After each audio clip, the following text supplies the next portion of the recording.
உலக புத்தொழில் மாநாட்டில் கலந்து கொண்டு சிறப்பித்துக் கொண்டிருக்கக்கூடிய மாண்புமிகு அமைச்சர் பெருமக்கள் ஏவா வேலு அவர்களே, முத்துசாமி அவர்களே, சாமிநாதன் அவர்களே, தொடக்கத்தில் அனைவரையும் வரவேற்று மகிழ்ந்திருக்கக்கூடிய மாண்புமிகு அமைச்சர் தாமு அன்பரசன் அவர்களே, மாண்புமிகு டிஆர்பி ராஜா அவர்களே, முன்னாள் அமைச்சர் செந்தில் பாலாஜி அவர்களே, மாண்புமிகு உகாண்டா நாட்டினுடைய அமைச்சர் திருமதி மோனிகா அவர்களே, சுவிஸ் நாடாளுமன்றத்தினுடைய உறுப்பினர் திரு நிக்கோலஸ் சாமுவேல் அவர்களே, நாடாளுமன்ற உறுப்பினர்கள் திரு ராஜ்குமார் அவர்களே, திரு ஈஸ்வரசாமி அவர்களே, ஒன்றிய அரசினுடைய செயலாளர் மதிப்பிற்குரிய திரு கிருஷ்ணன் ஐஏஎஸ் அவர்களே, அரசு செயலாளர் திரு அதுல் ஆனந்த் ஐஏஎஸ் அவர்களே, மாவட்டத்தினுடைய ஆட்சித்தலைவர் திரு பவன்குமார் கிரியப்பவனர் ஐஏஎஸ் அவர்களே, ஏபிடி நிறுவனத்தினுடைய செயல் இயக்குனர் திரு சங்கர் வானவராயர் அவர்களே, ஆசியா பல்லின் தலைமை நிர்வாக அலுவலர் திரு மார்டராசன் பெர்க் அவர்களே, ஸ்டார்ட் அப் தலைமை நிர்வாக அலுவலர் திரு சிவராஜ ராமநாதன் அவர்களே, இந்திய வணிக தொழில் கூட்டமைப்பினுடைய தலைவர் திரு வேலு அவர்களே, முன்னணி புத்தொழில் நிறுவனங்களின் நிர்வாகிகளே, தொழில் முதலீட்டாளர்களே, தொழில் முனைவோர்களே, அரசு உயர் அலுவலர்களே, பத்திரிகை மற்றும் ஊடகத்துறையை சார்ந்த நண்பர்களே, முதல்ல இந்த உலக புத்தொழில் மாநாட்டை மிக சிறப்பாக ஏற்பாடு செஞ்சிருக்கக்கூடிய இந்த துறையினுடைய அமைச்சர் அன்பரசன் அவர்களையும், செயலாளர் அதுல் ஆனந்த் ஐஏஎஸ் அவர்களையும், எம்டி சிவராஜா அவர்களுக்கும் என்னுடைய பாராட்டுக்களையும் வாழ்த்துக்களையும் நான் தெரிவித்துக் கொள்ள விரும்புகிறேன்.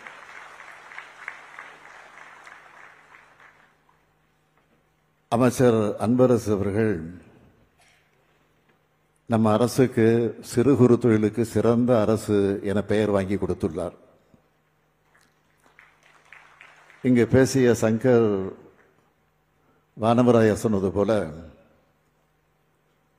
இந்த மாநாடு கோவையில் நடப்பது மிக மிக பொருத்தமானது. இது போன்ற தொழில் மாநாடுகள்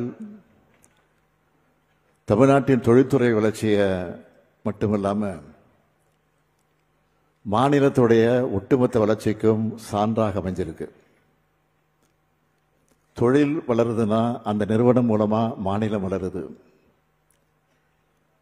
வேலைவாய்ப்புகள் மூலமா குடும்பங்களும் வளருது, வாழுது. அந்த வகையில வளர்ச்சியின் அடையாளமாக தொழில் நிறுவனங்கள் இருக்கு. அமைதியான சட்டம் ஒழுங்கு சிறப்பாக இருக்கக்கூடிய மாநிலத்தை தேடித்தான் தொழில்துறையினர் வருவாங்க.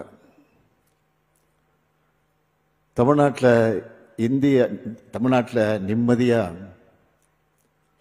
தொழில் நிறுவனத்தை நடத்தலாம் என்ற நம்பிக்கையின் அடையாளமாக தான் இது போன்ற மாநாடுகள் நடைபெறுகிறது. நாங்கள் ஆட்சி பொறுப்பேற்ற இந்த 4.5 ஆண்டுகளில் எண்ணற்ற தொழிற்திட்டங்களை நம்ம தமிழ்நாடு ஈர்த்திருக்கு. அதிக முதலீடுகளை இருக்கக்கூடிய உயர் தொழில்நுட்பம் வாய்ந்த தொழில்களையும், அதிக எண்ணிக்கையிலான வேலைவாய்ப்புகளை உருவாக்கக்கூடிய தொழில்களையும் ஈர்த்திருக்கிறோம். அதன் மூலமாக 2030ஆம் ஆண்டுக்குள்ள தமிழ்நாட்டை $1 டிரில்லியன் பொருளாதாரமாக மாற்றணும் என்கிற இலக்கை அடையறதுக்காக நம்ம அரசு முனைப்போட செயல்பட்டுக்கிட்டு இருக்கு. பெரிய தொழில்கள் மட்டுமல்ல, MSME தொழில்களும் இதில் முக்கிய பங்காற்றுகிறது. அதேபோல புதிய புதிய புத்தாக்க தொழில்களும் இதில் முக்கிய பங்காற்றுது.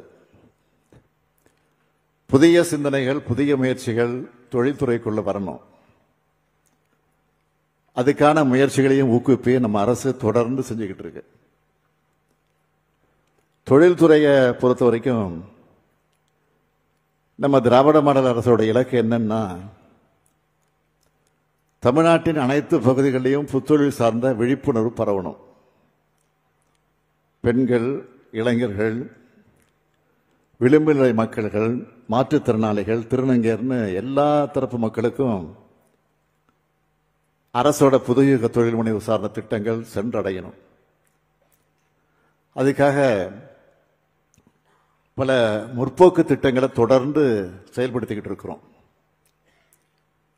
உலகின் தலை சிறந்த புத்தொழில் மையமாக தமிழ்நாட்டை கட்டமைக்கிறது தான் திராவிட மாடல் அரசுடைய மாபெரும் கனவு.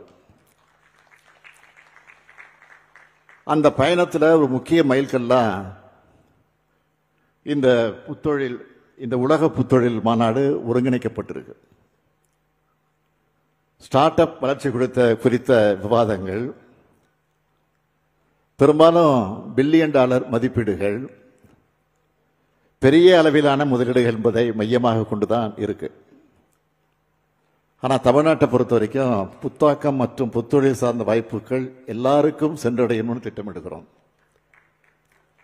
குறிப்பா பின்தங்கிய நிலையில, விளிம்பு நிலையில் இருக்கக்கூடிய மக்களுக்கும் சென்று சேரணும் என்பதில் கவனமா இருக்கும்.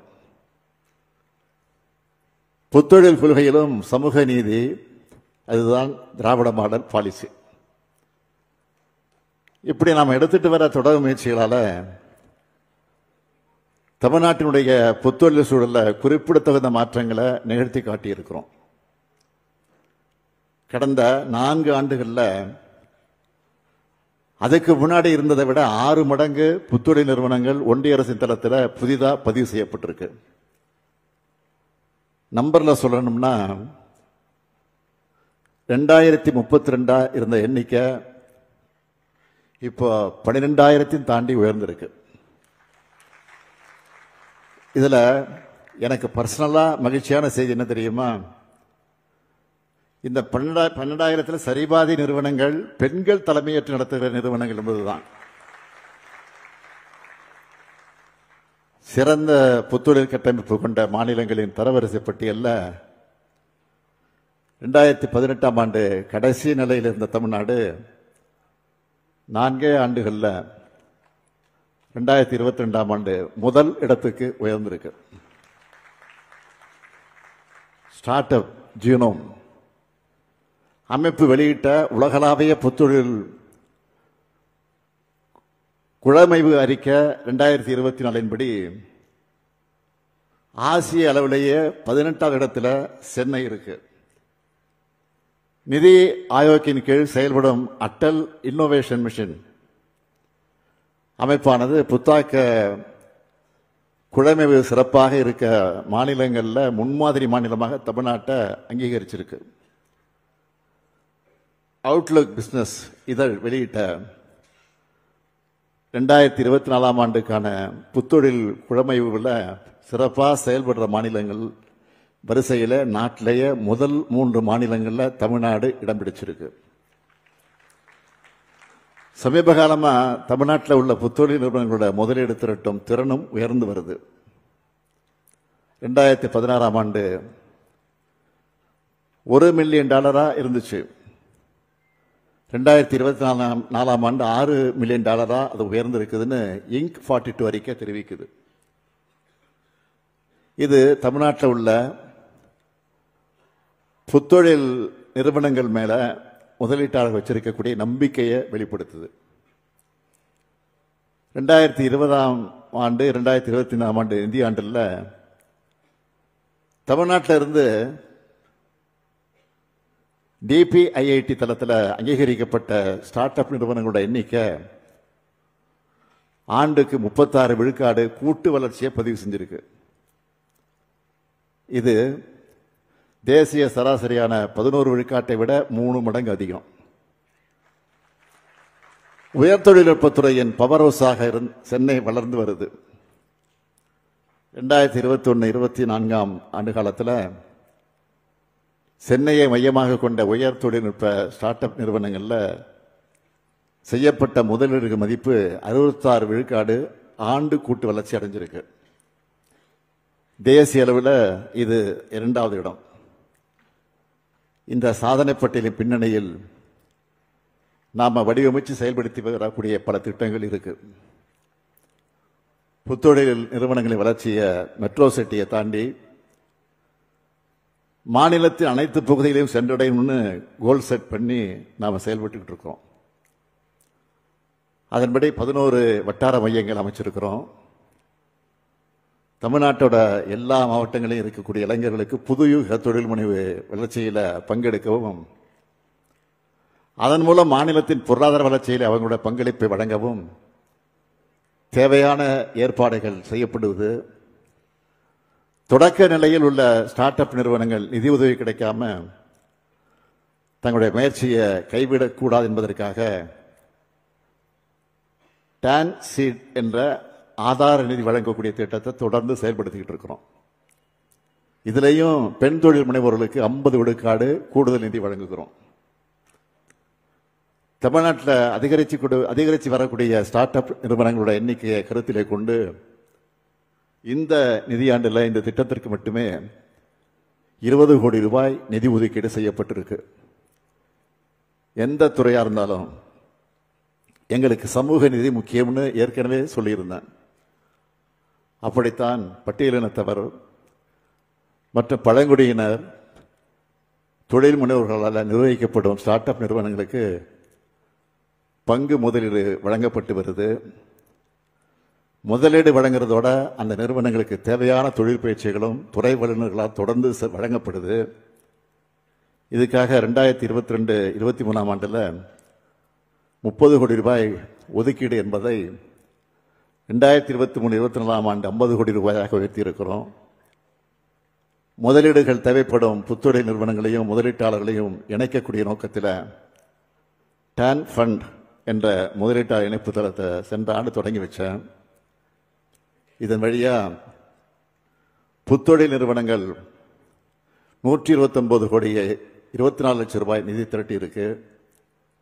பெரியார் சமூக நிதி தொழில் வளர் மையம், பெண் தொழில் முனைவோர்களுக்கான தொழிலி பயிற்சி பட்டறைகள் நடத்துகிறோம். கிராமந்தோறும் புத்தொழில் திட்டம்னு ஊரக பகுதிகளையும் புத்தொழில் முயற்சிகளை ஊக்குவித்து வர்றோம்.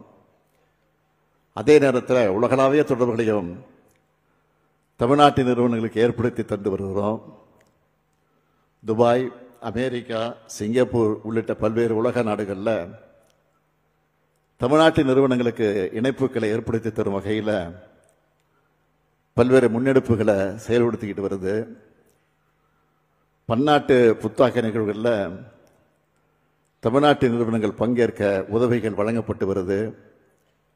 நான் முதல்வன் திட்டத்தின் கீழ் நடத்துகிற நிரல் திருவிழா என்கிற ஏக்கத்தான்ஸில் ஸ்டார்ட் அப் தமிழ்நாடும் முக்கிய பங்கு வகிக்குது.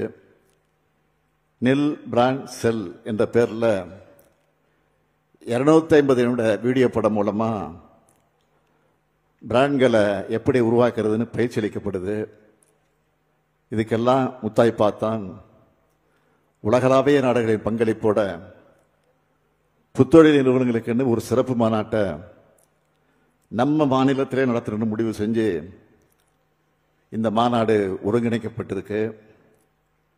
40க்கும் மேற்பட்ட நாடுகளிலிருந்து 250க்கும் மேற்பட்ட பங்கேற்பாளர்கள் பங்கேற்று இவர்களில் பலர் இந்த மாநாட்டில் நடைபெறக்கூடிய கருத்தரங்கத்தில் உரையாற்ற இருக்காங்க. இங்கே அமைக்கப்பட்டிருக்கக்கூடிய கண்காட்சி அரங்கத்தில் 21 நாடுகள் அரங்கு அமைச்சிருக்கிறாங்க. நாட்டிலேயே புத்தொழில் நிறுவனங்களுக்காக 40 உலக நாடுகளின் பங்களிப்போடு ஒரு நிகழ்வு முன்னெடுக்கப்பட்டு இருப்பது இதுதான் ஃபர்ஸ்ட் டைம். இங்கே வருகை புரிந்திருக்கக்கூடிய தொழில் முனைவோர்கள் எல்லோரும் இந்த வாய்ப்பை நல்ல முறையில் பயன்படுத்திக் கொள்ள வேண்டும். உலகின் முன்னணி தொழில்நுட்ப நிறுவனங்களான NVIDIA,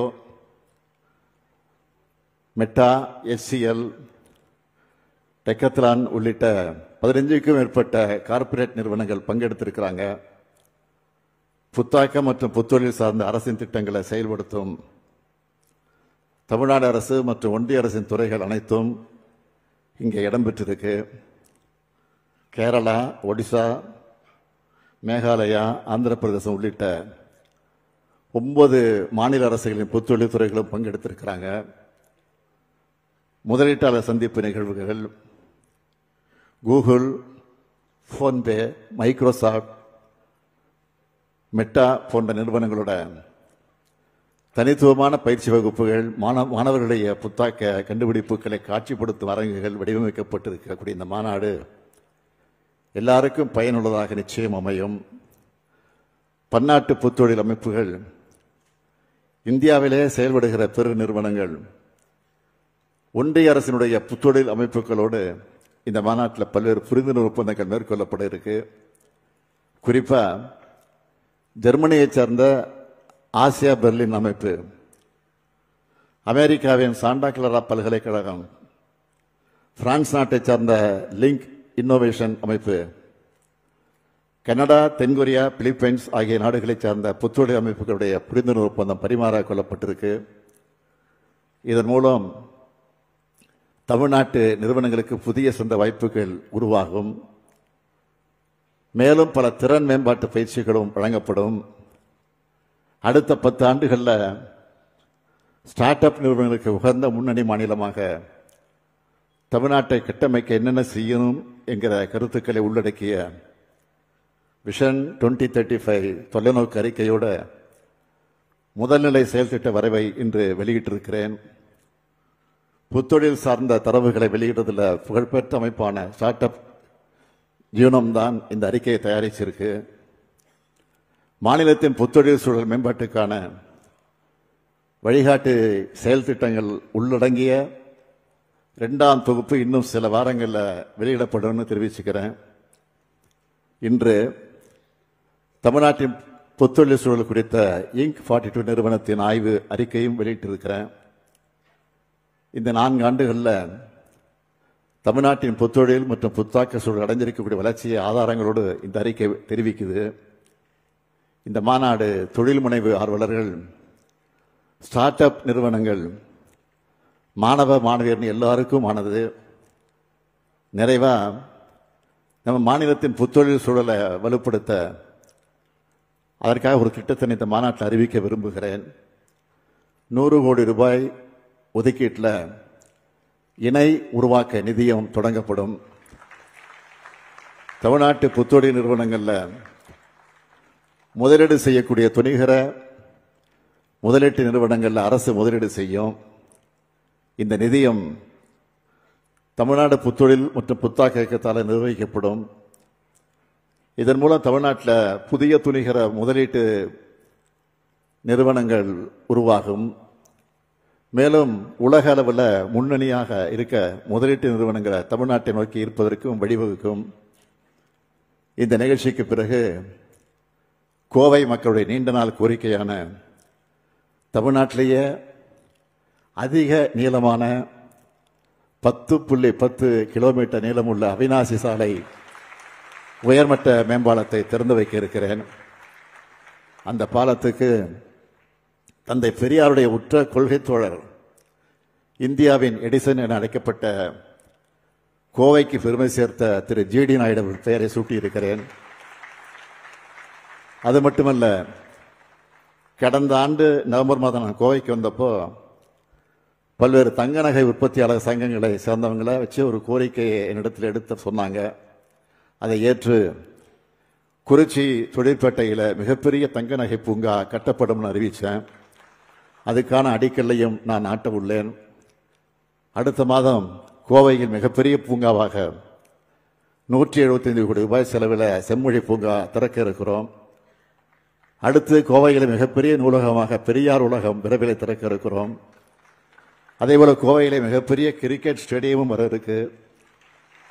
இப்படி தொழில்நகரமான கோவையின் வளர்ச்சிக்கு துணை நிற்கக்கூடிய நமது திராவிட மாடல் அரசின் பயணம் திராவிட மாடல் 2 ஓவிலும் தொடரும் என்று சொல்லி விடைபெறுகிறேன். நன்றி, வணக்கம்.